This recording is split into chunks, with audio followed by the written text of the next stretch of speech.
So,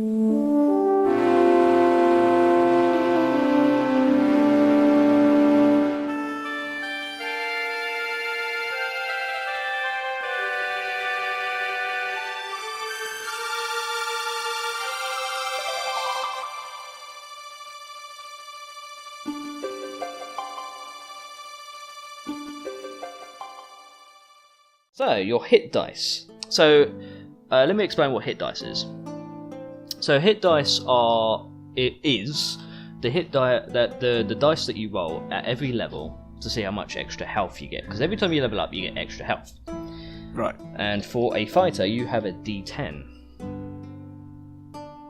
Okay. Which I can actually... single dice. There you go. 10. Look at that. Wait. Do something? I did something. It'll probably appear for you in a minute. So. Oh, there we go. So your hit points. I filled in D10 and now it says 10. Yeah. So your hit points, as it stands, as a first level character, is you get the full hit die. So you have a 10 plus your Constitution modifier. So since you got a modifier of 2, you actually have 12. Oh, and plus you got Dwarven toughness, which means you get 13. You have 13 hit points to start off with. Right. Are you filling that in, or should I do that? I could fill it in. Oh, you should. You probably filled it in. So you'll probably see that popping up now. Also, I would like to point out your saving throws right now. You may have noticed their numbers have changed. Yeah. So the little ticks next to Constitution and Strength, that means you're proficient in those saving throws, and that's part of your class. Okay. So you may notice above that is a proficiency bonus. So as you level up, your proficiency bonus will change from like 2 to 6 sort of thing. And if you're proficient in a thing, we'll go with your Constitution saving throw. Pretty much it adds those 2 points extra to the thing. Okay. Because you're good at it.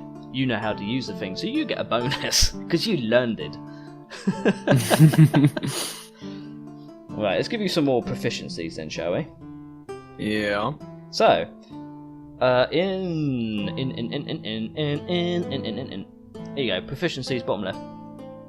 Yeah, I'm there. You want to write down that you are proficient in all armor and shields. Same with weapons. You are proficient in simple and martial weapons.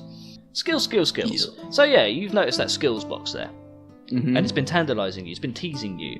Now you get to do something with it. You get to fiddle with it. So you get to choose. It reminds me so much of Elder Scrolls 4 Oblivion for some reason. You know what? Yes. That's where they got most of their inspiration from. Oh. Yeah. Nice. Yeah. Well, I mean, Oblivion got it from D&D, I guess? Yeah. Yeah, right. D&D came out first, so... Yeah. Makes sense. Anyway, you get to choose 2 skills from this list I'm about to say. So you could be proficient in acrobatics, animal handling, athletics, history, insight, intimidation, perception, or survival. You can choose 2 of those. For your... I should probably definitely do acrobatics then, because of dexterity. If you want to be a jumpy sort of dwarf, you can. Well... If I was going to be sort of... You don't sound too convinced. I've never known a jumpy dwarf, but then again... It's not my place to say. I'm a DM, not a player. So... do give me your advice, though. So, you wanted to be a sort of an outdoor, huntery, rangery sort of dwarf, didn't you?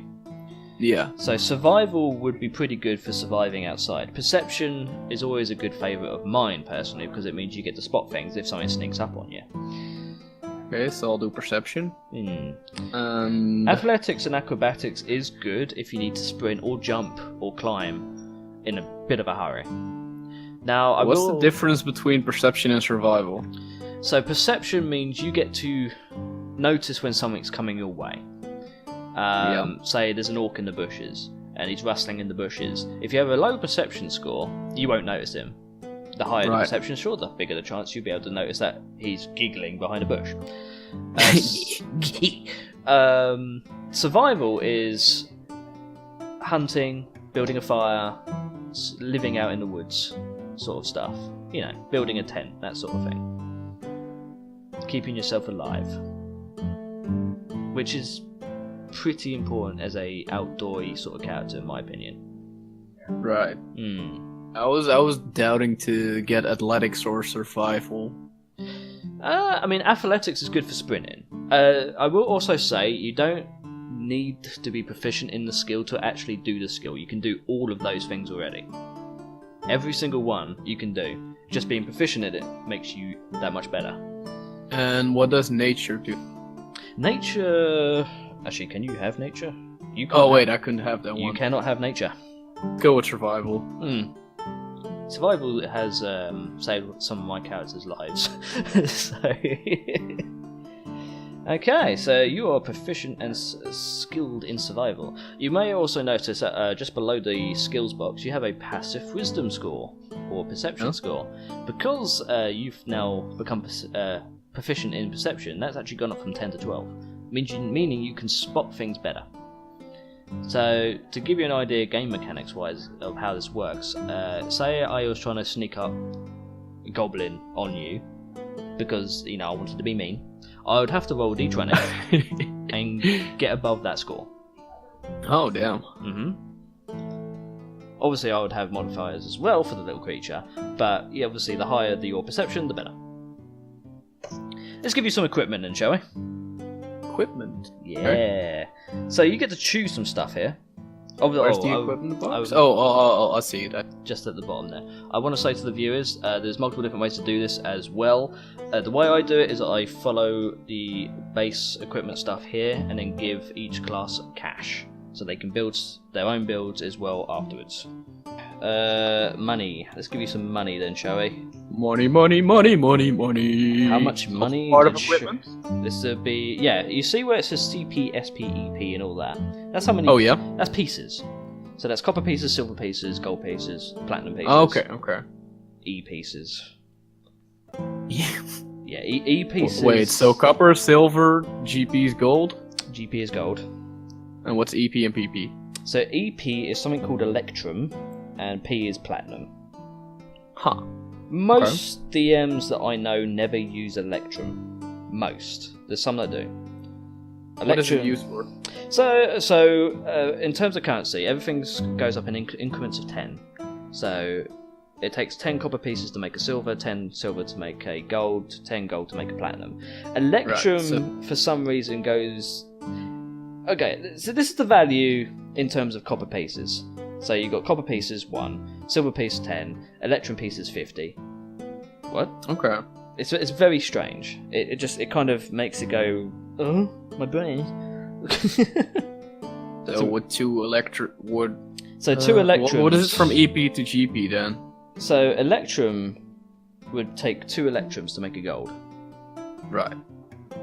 So you see what I mean? It kind of destroys the 10 by 10 flow. It's just like... Yeah, I got it. So it's 100 copper pieces for 1 gold. Yes, you got it. Okay. You got to roll some dice for me.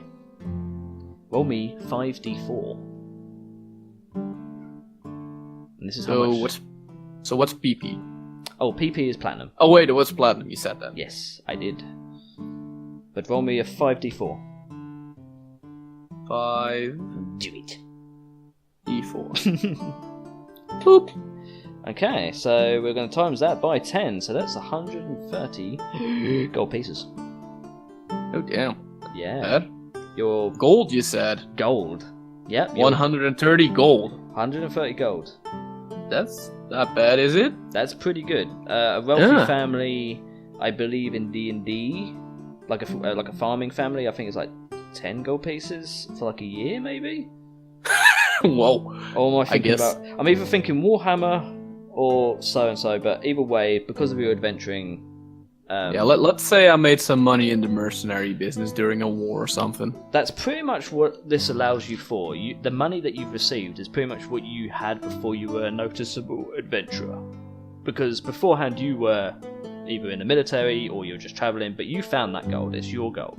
You can now spend it on anything you want, like before game starts, or you can sell stuff to add to it, blah blah blah blah blah.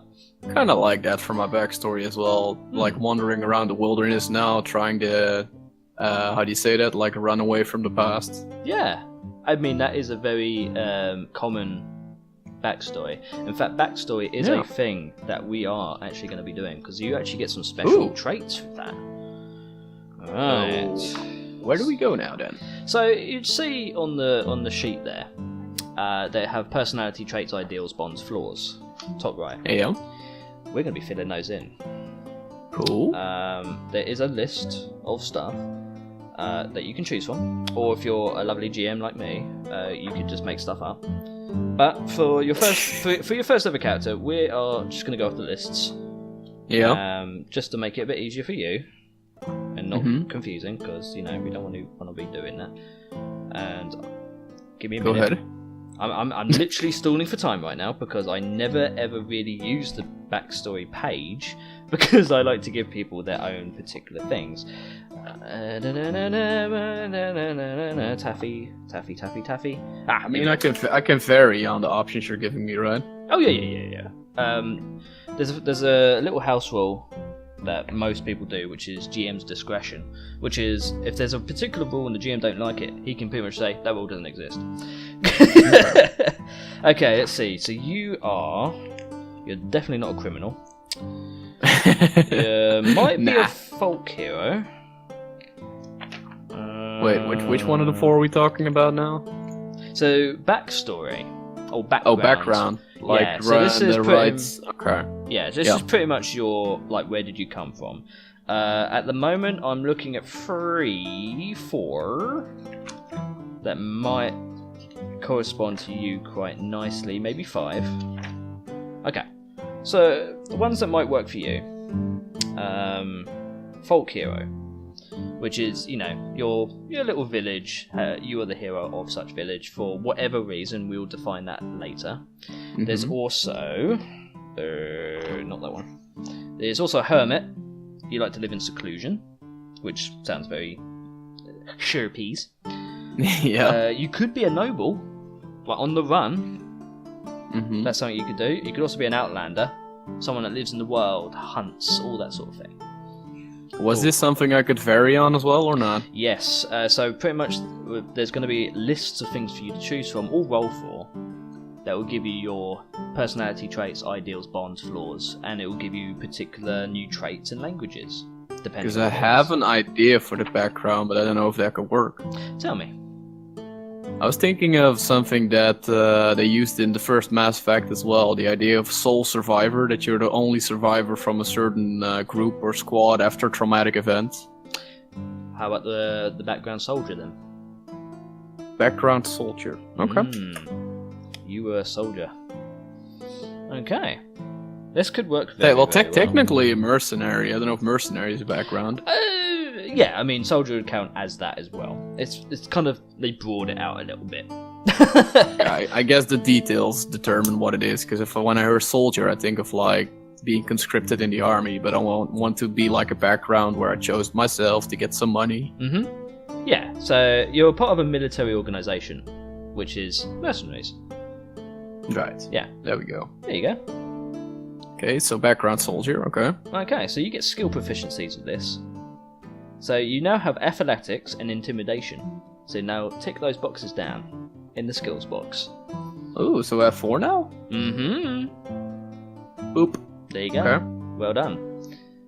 You have tool proficiencies.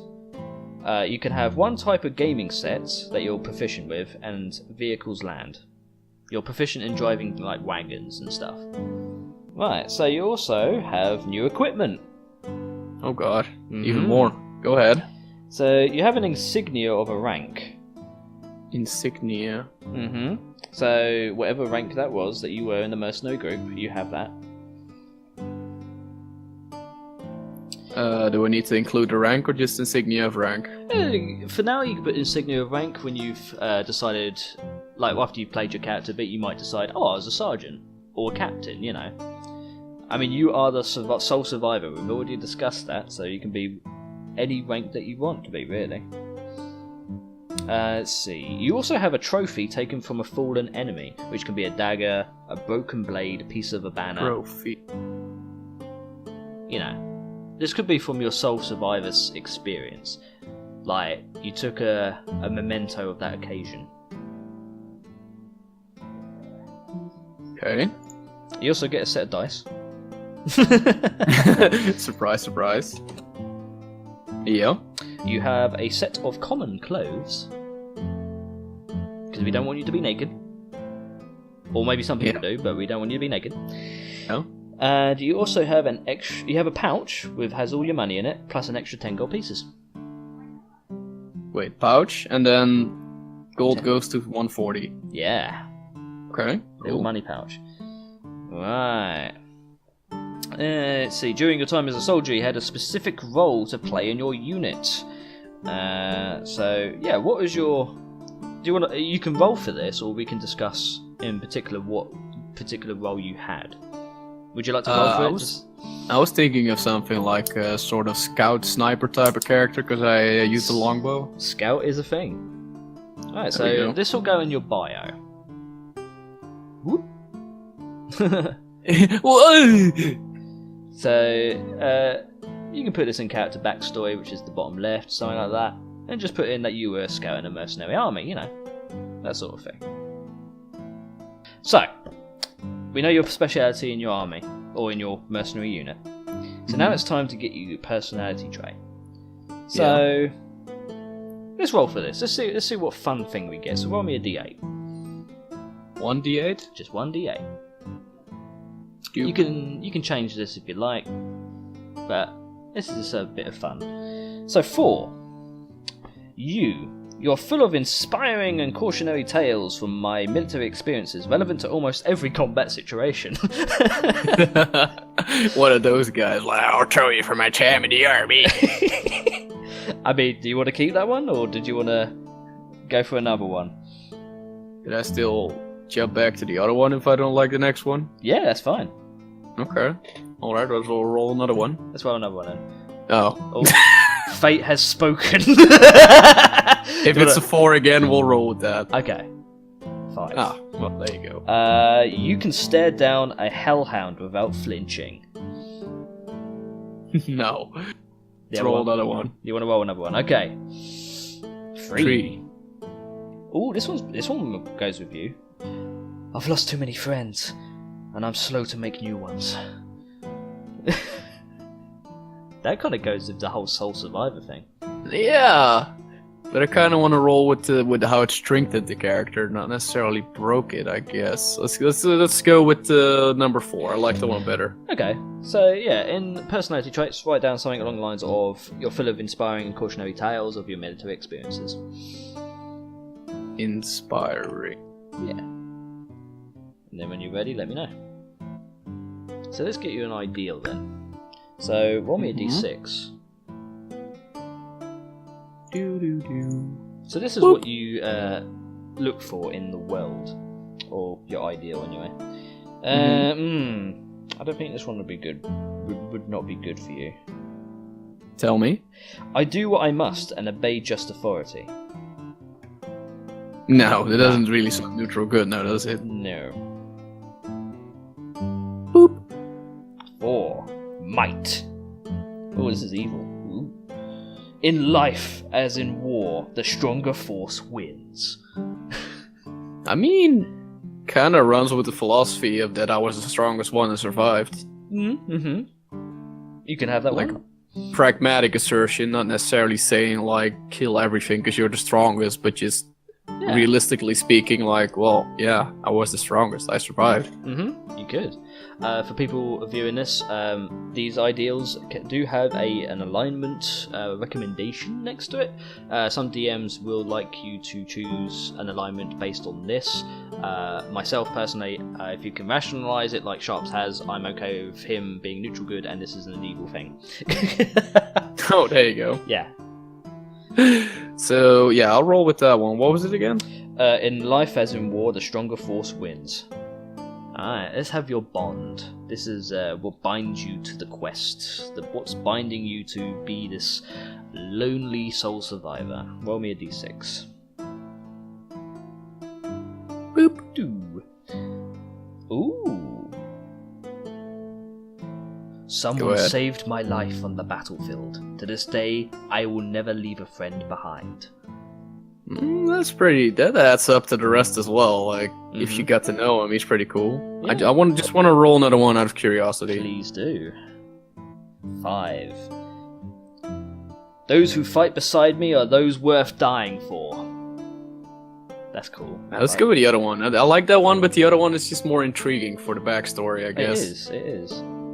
So, repeat that for me? What was that? Number 2, wasn't it? Someone saved my life on the battlefield. To this day, I will never leave a friend behind.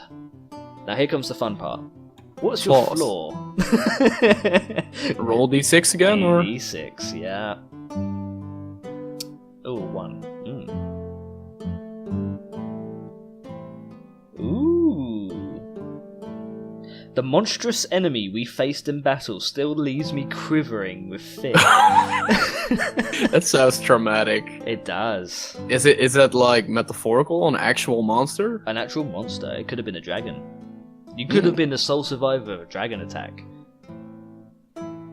Yeah, but I kind of want it to be like that whatever attacked also actually died because of reinforcements or whatever. It's not like it's still out there. Okay, let's roll another 1 then.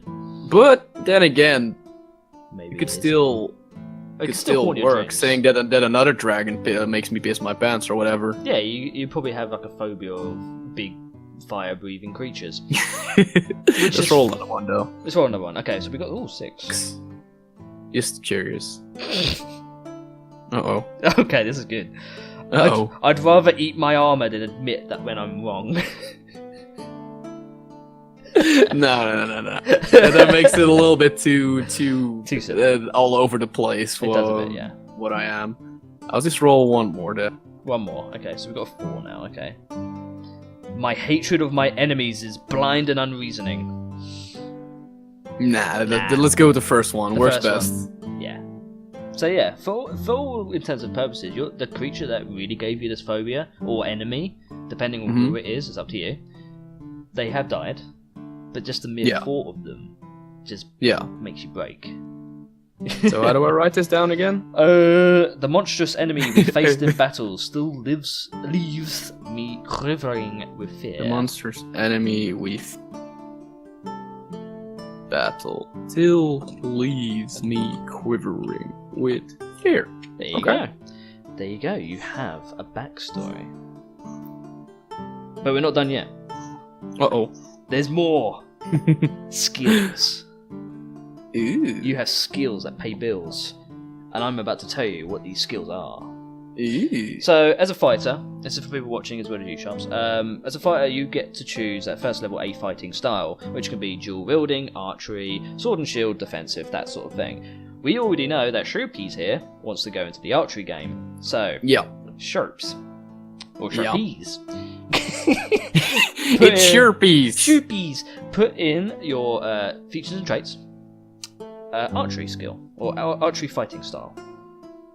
Oh, beneath dwarven toughness, archery fighting style. Yeah. So what this gives you, you gain a +2 bonus to attack rolls when you use a ranged weapon. So to give you an idea how good you are with your bow, because we're actually able to find out now, is that when you shoot a longbow, you're going to be rolling a d20. Now to calculate your modifier for this, you would take your dexterity 1. So you got the 1 there. You're proficient in it, you take the 2, that's 3. But since you're also skilled in archery, you add another 2 to that. You get a +5 when attacking with your bow, or crossbow. Oh, that's pretty good, right? Yeah, it's pretty good for a first level. Yeah. You have another ability as a fighter. You've got something called Second Wind. So put that down in your features and traits. Oh yeah, I saw that. Yeah, you've actually got a thing there as well. Wind over here though, above. Yeah, that's specific for you actually, as a fighter. Oh. Okay. People that are writing this down on normal sheets, that you probably won't have a Second Wind box there. If you do, that's awesome. This will help you. So Second Wind, you have a limited well of stamina you can draw on to protect yourself from harm. On your turn, you can use a bonus action to regain hit points equal to 1d10 plus your fighter's level. You can once you use this feature, you must finish a short or long rest before you can do it again. Okay. Yeah. So you're stubborn. You're very stubborn as a fighter. Cool. And that's it. You exist. Showpiece exists. As you level up, Nice. though, you will get more stuff. Your proficiency bonus will go up. You have more abilities, more actions, more attacks because you are a fighter. So, to give you an idea how strong you will be, at 20th level, which is the highest you can go, you will eventually be able to have 4 attacks in a turn. Oh, nice. That's with your bow as well. So we See, filled everything in now? Yeah, everything is in.